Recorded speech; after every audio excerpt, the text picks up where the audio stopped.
Florence and the Machine is an act that has been pretty pivotal and big in the world of British pop and rock-ish music, art pop music, I guess you could say. There's always been that artsy quality to Florence and the Machine, and it has been surrounded by us for over a decade and has been pretty consistent. I'm still not the biggest fan of Ceremonials, but I think the debut album has some really great singles. There's some fantastic hits on that one. Of course, you can't ignore the Calvin Harris remix that really elevated Florence and the Machine higher than what they could have gotten even before that.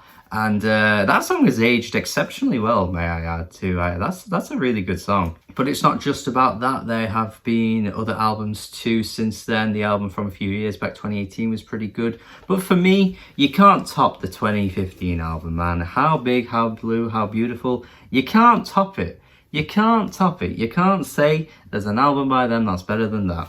For me. But for you as well, because you'd be lying if you said otherwise. Just so beautifully crafted, definitely the best produced album. The slower tracks are sublime, the vocals are pristine, as you'd expect from such a fantastic vocalist. The grander, really explosive tracks are just absolutely stellar too. Queen of Peace, What Kind of Man? Oh man, bloody hell. Ship to Wreck. God damn, what a song that is. Yeah, what an album. That is easily my favourite by them. And it's going to be hard to top. And I say that having now heard this new album too, because once again, we're struggling to top that great album. This album's definitely one of the most least impact... One of the most least? Did I just say that? One of the most least. Yes. Take me at my word, will you please? One of the least impactful Florence albums so far. I thought the 2018 album was starting to falter a little bit in that many of the tracks didn't have the shazam, the pizzazz, the wha-pa-pa-pa-pow. Like they weren't quite as striking, honestly, but I still thought it was pretty nice to listen to and some really well put together tracks by the band. But this new one here, I feel like it's trying to shoot for things at times that it's just not really reaching. I can feel what they're trying to do, but it's not really reaching inside me, and I'm just not feeling it. I can feel it, but I'm just not feeling it. You know what I mean? There's a difference. When you're feeling it, you're feeling it. But when you feel what they're doing, you're like, I feel you, but I'm not feeling it. I like the opening track, King. This was actually a track that I considered a song of the day back when it came out. If you are not following me on Twitter, you should be, because I post song of the days every day. And if it's worthy of a song of the day, it's good in my books. But I do think this track is indicative of a few things that pop up that has slight issues across the album.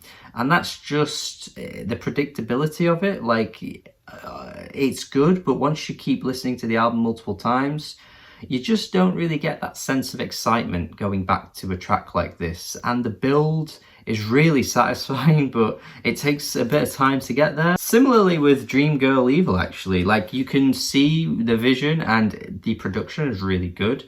Everything feels really clean about the track.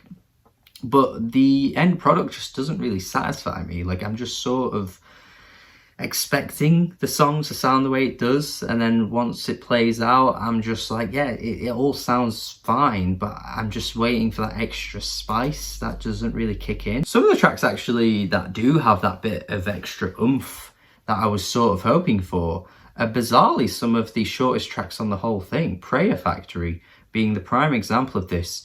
It's so brooding and like dramatic sounding, and I'm just waiting for it to all intensify and close in on itself and just kind of maybe cave in and go like extreme in some kind of way, maybe in some kind of weird like ethereal direction, maybe something you'd expect from like the Spelling album that came out last year, like something like that.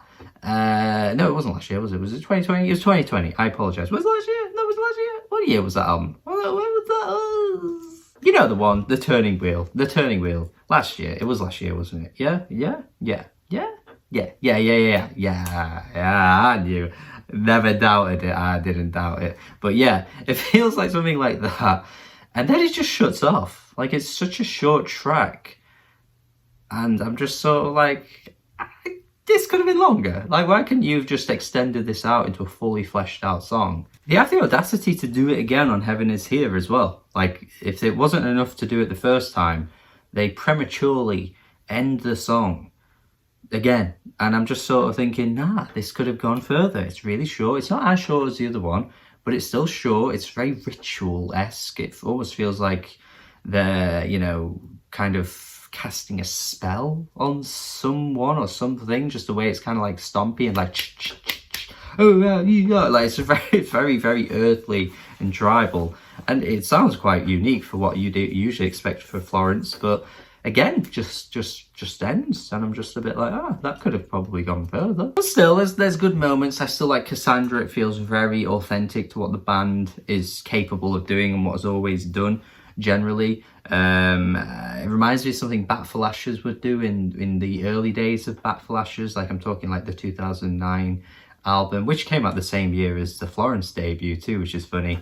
But yeah, there's always been similarities between those two, and I think this track it captures that quite well. I think My Love is the highlight of the whole thing. I think this is definitely the best track. More drive. Just absolutely fired up. The chorus is fantastic. The that pops up in the track too is so cool. I really like that. It reminds me of that of what are they called, Little Talks, the Of Mice and Men band. That kind of vibe reminds me of that. Just very stompy, very life affirming and gripping as well. It just feels like a big event that the whole album was leading up to. It really is that good of a song. But yeah, I just feel like there aren't really many other tracks that capture that. I mean, the closing track just lacked character for me. I was just expecting a bit more. I feel like Daffodil needs more building around it, and the hook itself is just really limp, to be honest. Like, tracks like this just do nothing for me. But I will say, as an extra sort of bonus addition to the album, you do get some Jack Antonoff production, which is quite unique for what you'd usually expect from Florence and the Machine. I'll give them that. The track Free, though, is so obviously Jack Antonoff. It's hilarious. It's like he really just inserted his entire existence into this song. Like, it is so much of a dead ringer off of what he's done on his past couple of albums. Not even that as an attack on him, because I rated those albums pretty highly, particularly the one that came out last year.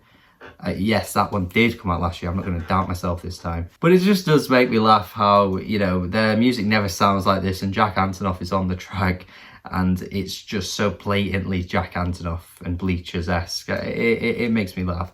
It's a good track though, I'll give it that. So yeah, I mean, he's also on some of the other tracks earlier on in the album. They sound pretty good too. Generally the production is good. Generally the vocals are good. It's like a very safe album in that nothing about it you can really properly critique. It's just a bit too predictable and a bit too safe, and ultimately just doesn't get me feeling that much, especially compared to their 2015 album. Like I say, that album really hits, and when it goes, it really goes as well. Tracks like Queen of Peace are just stellar, and nothing on this album really reaches that level. Nothing on this album really reaches a new level of what you'd maybe want to see Florence do, or anything you haven't heard before. It's just a bit of a letdown. Sadly, just not really feeling it, and that's just how it is sometimes. I still like this band though. They're really worth your time, and this album's worth your time, even though I am going to give it a 5 out of 10. Thank you for watching as always. Thank you. If you like this video, please subscribe, and please check out my Patreon as well.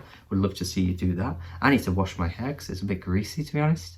I'm not giving you guys the best quality I can give you, am I? This isn't good enough. I need to wash my hair. Thank you. Let me know your thoughts in the comments about this album. Do have a good day. Goodbye.